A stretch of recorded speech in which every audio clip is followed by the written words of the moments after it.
Hey everyone, and welcome to another deep dive. You guys have sent in a ton of material about the circular economy this time around, Yeah. including excerpts from a document called Circular Autonomy RTS.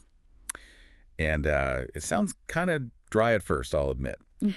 But I've been going through it, and wow, there's some seriously cool ideas in here. Real innovative solutions to some of, the big problems we're facing. By the end of this deep dive, I think you'll not only get what a circular economy is, but also why it matters so much and how it could actually, like, change things for you, the listener. To help us break it all down, we've got our expert guide here with us. Welcome. Glad to be here, ready to dive in. So first things first, what exactly are we talking about when we say circular economy? It's become kind of a buzzword, but what's the real concept? Right. Well, you know how we've been doing things forever. Take, make, use, toss. Yeah, That's the linear economy, and honestly, it's not working out so well. kind of creating a mess, yeah. The circular economy aims to, well, flip that on its head. So instead of that straight line to the landfill, it's more of a loop? Exactly. A continuous loop where we keep resources in use for as long as we can. Ah, Waste is minimized. Products are designed from the get-go to be reused or recycled. More like how nature works. I like that. Nature's a pro at recycling and repurposing. The source material even mentions, like, a cherry tree as a circular economy analogy. Yes. Can you unpack that a bit? Picture it. The tree blossoms, bears fruit, Okay. fruit falls, decomposes, nourishes the soil. Right. That soil helps the tree grow more. A closed loop, waste becomes a valuable I'll resource. see. And that's the big idea the circular economy is going for. So it's bigger than just recycling then. Oh, way bigger. Like a total redesign of how we do, well, everything. You got it. Recycling is just one piece. We're talking systemic change here. Whoa. Designing products that last, to be repairable, recyclable from the start, shifting from owning stuff to accessing it, sharing, leasing, and focusing on regenerating natural systems instead of depleting them. I mean, it all sounds great in theory, but are we really on the verge of such a fundamental shift? It's true, we're deeply entrenched in this linear way of doing things. Yeah, all we've ever known. But there's good news. More and more people are realizing the linear economy just isn't sustainable. Environmentally, I mean. Both environmentally and economically, actually. The material you sent points out that since 1970, global resource extraction has more than tripled. Wow, that's... And over 90% of those raw materials not reused. Yikes. Not a model we can keep going with forever. Okay, those numbers are a little scary. So are you saying this shift to a circular economy is, like, inevitable at this point? I wouldn't say inevitable, but the momentum is definitely building. Businesses, governments, even regular consumers are starting to see the appeal. The appeal. The circular economy isn't just good for the planet, it's good for business too. Okay, so we've got environmental reasons and economic reasons. What kind of benefits are we talking about specifically for businesses, A&D, for us regular folks? Well, for businesses, imagine lower costs, new ways to make money, and a more stable supply chain. I'm listening. You're not constantly scrambling for new raw materials because you're reusing what you already have. Right. That's savings A&D stability. Makes sense. And for consumers, more durable, sustainable products, maybe even cheaper in the long run. Okay, that's good for everyone. Think of it like leasing a car with a battery designed to be easily re-engineered or recycled. Ah, so you're not stuck with a dead battery in a few years. Exactly. You don't have to worry about its end of life, and you might even save money overall. So it's not just feel-good eco stuff. There's real potential economic advantages here. 100%. The circular economy aims to create a system that's more prosperous and fairer for everyone involved. All right, I'm sold on the concept. We ditched the old take and make, consume, throw away model. We embrace this closed-loop system. But how do we actually make that happen? It seems like a huge GE task. It's a complex challenge, no doubt. But the material you sent over actually has some useful frameworks for thinking about implementation. Like what? Well, there's the Key Elements framework, developed by Circle Economy. It outlines 6 key elements for organizations to focus on. 6 elements, huh? That's a lot to unpack. It is, but they cover everything from design to technology to collaboration and business models. Sounds like a total overhaul of how we do things. It is. It's about changing how we design, produce, consume, and manage resources at every level. So this circular economy, it's more than just a trendy term then. It's a real paradigm shift with the potential to, reshape our entire economic system. You could definitely say that. It's about rethinking the way we do things from the ground up. to create a future that's more sustainable, more just, and more prosperous for everyone. That sounds like a future worth striving for. But I'm sure there's some bumps in the road, some serious challenges to overcome. Oh, definitely. A big one is simply lack of awareness. You mean people don't even know about the circular economy? A lot of folks still don't, or they don't understand how it could benefit them. So we need to get the word out, like a massive education campaign? Exactly. Show people how they can get involved, highlight the benefits.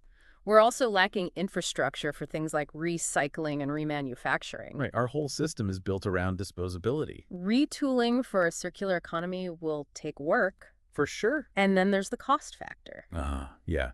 Transitioning to anything new usually means spending money up front. Some businesses might hesitate, even if it saves them money in the long run. So we need to make circularity more financially attractive somehow. Absolutely. Highlight those long-term savings, the potential for new revenue streams. We need innovative financing models that make the switch easier for businesses. Makes sense. All this talk about potential is great, but are we actually seeing this transition happen? Oh, definitely. Lots of talk, yes, but real action is happening too. Oh, good. Companies across all sorts of industries are experimenting with circular solutions. Really? And some are seeing real success. Ready for some real-world examples? Definitely. Hit me with them. Yeah. All right, so what kind of companies are experimenting with these circular solutions? Who's doing this well? Well, one that really stands out is Renault, the car company. Oh, no. They're doing something interesting with the batteries for their electric vehicles. What's that? Instead of selling them outright, they're leasing them. Leasing batteries, huh?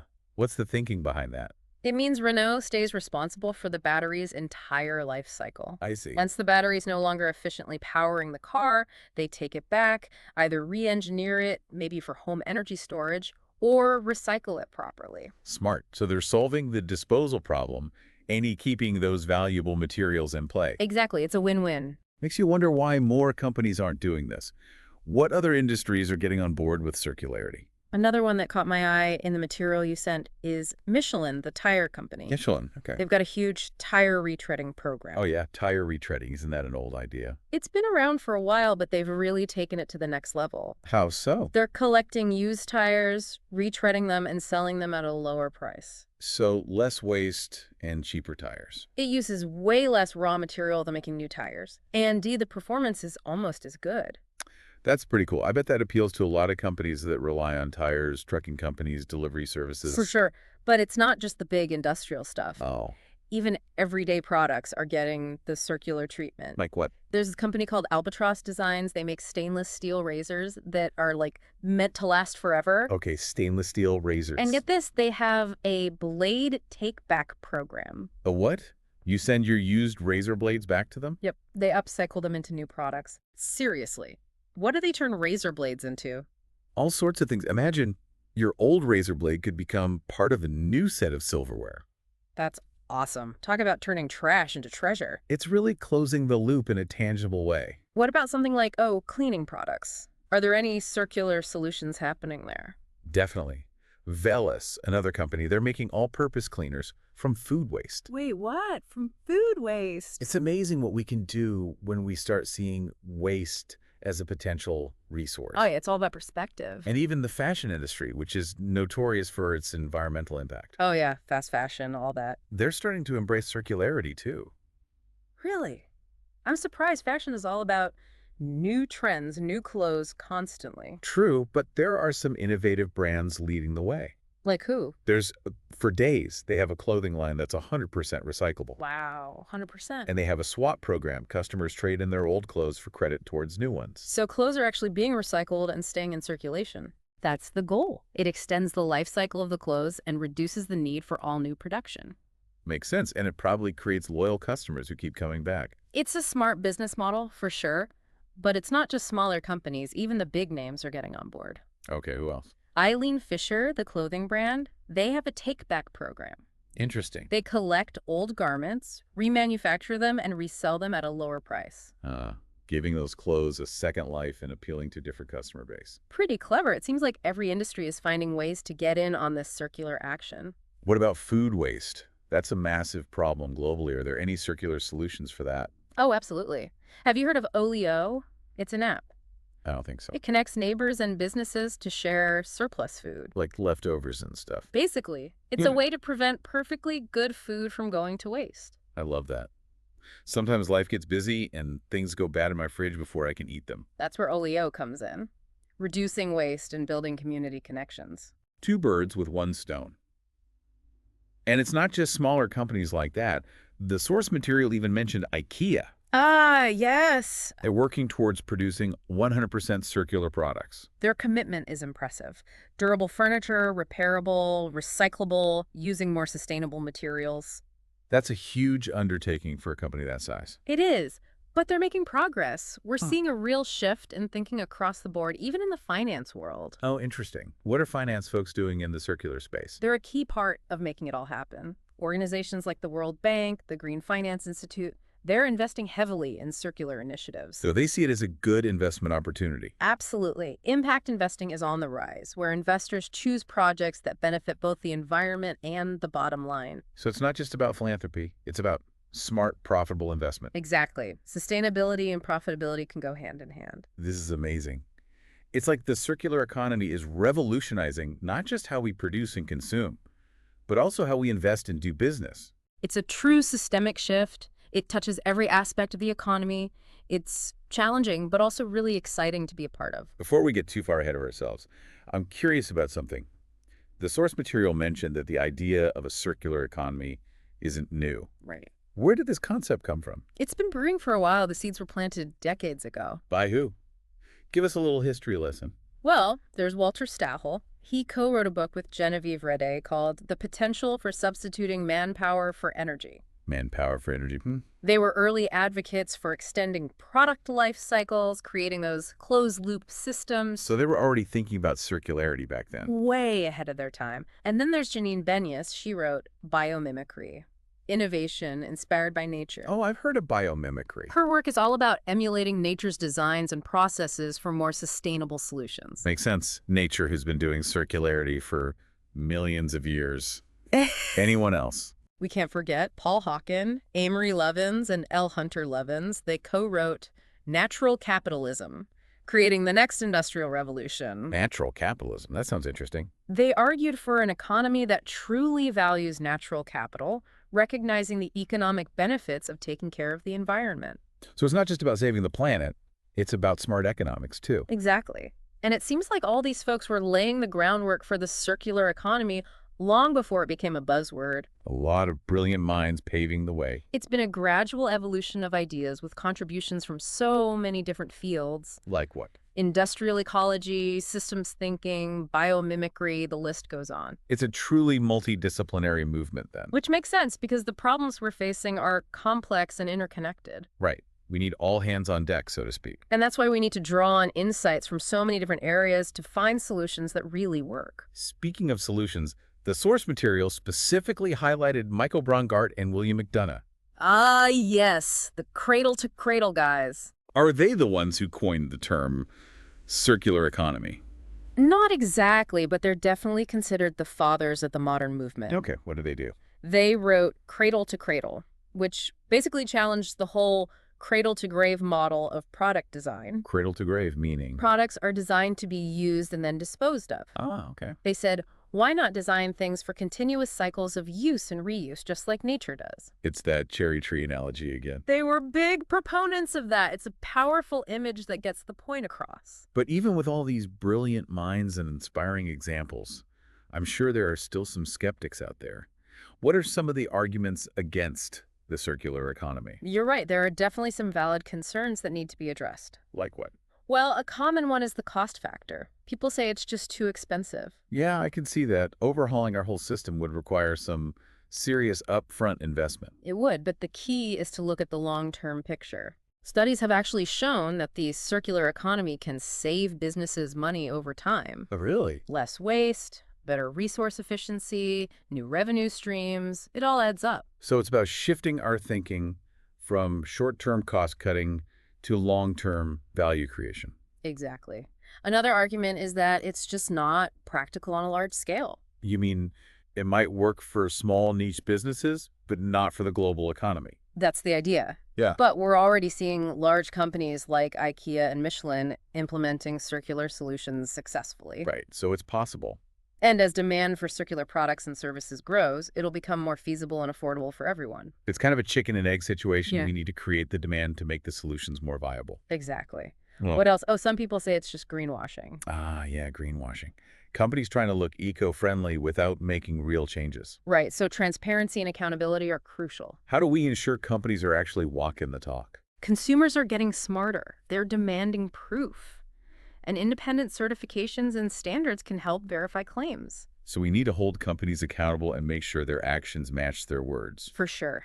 Another concern is job losses. Oh yeah, as we transition to a more automated, efficient economy. Some jobs might become obsolete, so we need to ensure a JST transition. What does that mean? Retraining programs, support for workers, creating new opportunities in the emerging circular sectors. So no one gets left behind. Right. It's not just about environmental sustainability, it's about social equity, too. It sounds like a balancing act, finding solutions that work for everyone. It is, but I think it's a balancing act worth pursuing. Okay, so we've talked about the good, the bad, the challenges. What's next? Where do we go from here? It's time to take action, move beyond the talking stage, and put these ideas into practice. Okay, but how? Where do we even begin? It starts with each of us, making conscious choices in our daily lives. What kind of choices? Give us something concrete, something we can start doing today. It can be really simple things, like before you buy that new gadget, ask yourself, do I really need this? Or can I get by with what I have? Right. Fight that urge to upgrade all the time. Could you repair something that's broken instead of tossing it? Yeah, I'm guilty of that sometimes. Could you borrow or rent something instead of buying it outright? So it's about changing our mindset then. Yeah. Moving away from this disposable culture. Exactly. It's about valuing longevity, resourcefulness, thinking about the long term. And when we do need to buy something, Right. we should Yeah. choose products that are built to last, Yeah. right? Look for durability, repairability, recyclability. You got it. Bonus points if it's made from recycled materials or sourced sustainably. It's like voting with our dollars, supporting the companies who are trying to do things the right way. Exactly. And those choices matter, believe me. When consumers demand better, businesses have to listen. Okay, so buying differently. But what about stuff we already have? It's about embracing circularity at home, too. How so? Repairing things, repurposing old items instead of throwing them away, composting food scraps, supporting local initiatives that promote reuse and recycling. I like that. Getting our hands dirty, being part of the solution. Every little bit makes a difference. And talk about it. Tell your friends, your family about the circular economy. Right, spread the word. Share what you've learned from this deep dive. The more people know, the faster we can make real change happen. So we've talked about what individuals can do, but what about the bigger picture? Governments, businesses, what role do they play in making this circular economy a reality? They're crucial. Governments can create policies that encourage circular practices. Like what? Tax breaks for businesses adopting those closed-loop systems, regulations that phase out harmful materials. So leveling the playing field, making it easier for circular businesses to succeed. Exactly. And businesses, they need to step up and make circularity a core part of what they do. It's not just a PR thing anymore. Not at all. This is the future of sustainable business, and smart businesses are realizing that. The source material had some great examples. Renault with their EV battery leasing, Michelin retreading tires, Albatross Designs upcycling razor blades, Veals making cleaners from food waste, For Days with their clothing swap program, Eileen Fisher remanufacturing clothes, IKEA aiming for 100% circular products. Yeah, there are so many companies out there innovating and proving it can be done. And it's not just the big guys, right? Not at all. Small and medium-sized businesses are key too. Like Olio, the food sharing platform. A perfect example. There's so much creativity and innovation happening at every level. It's really inspiring to see this concept taking root across so many different sectors. People are realizing the circular economy isn't just a nice idea, it's essential for a sustainable future. And it's not just about the environment, right? Right. It's about building a more resilient, more equitable economy, one that works for everyone. We've talked about the potential benefits, the challenges. So how do we actually overcome those hurdles and make this vision a reality? It takes a collective effort, that's for sure. What do you mean? We need governments, businesses, A&D individuals working together. And honestly, it all starts with a shift in mindset. A mindset shift. You got to move away from that old take, make, dispose mentality that's been ingrained in us.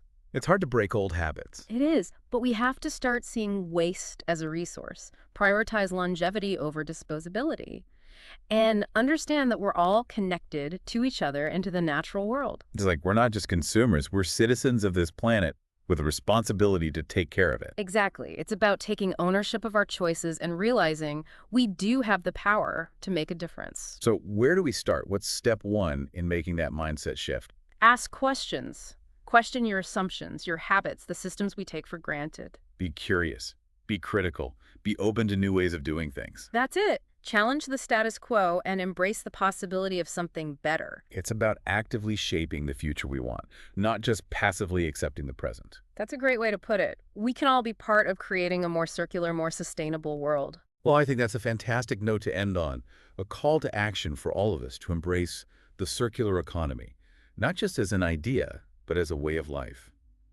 Thanks for joining us on this deep dive, everyone. We hope you found it informative and inspiring. It's been a pleasure exploring this with you. Remember, even small changes can make a big difference. Let's all do our part to build that more circular future, one loop at a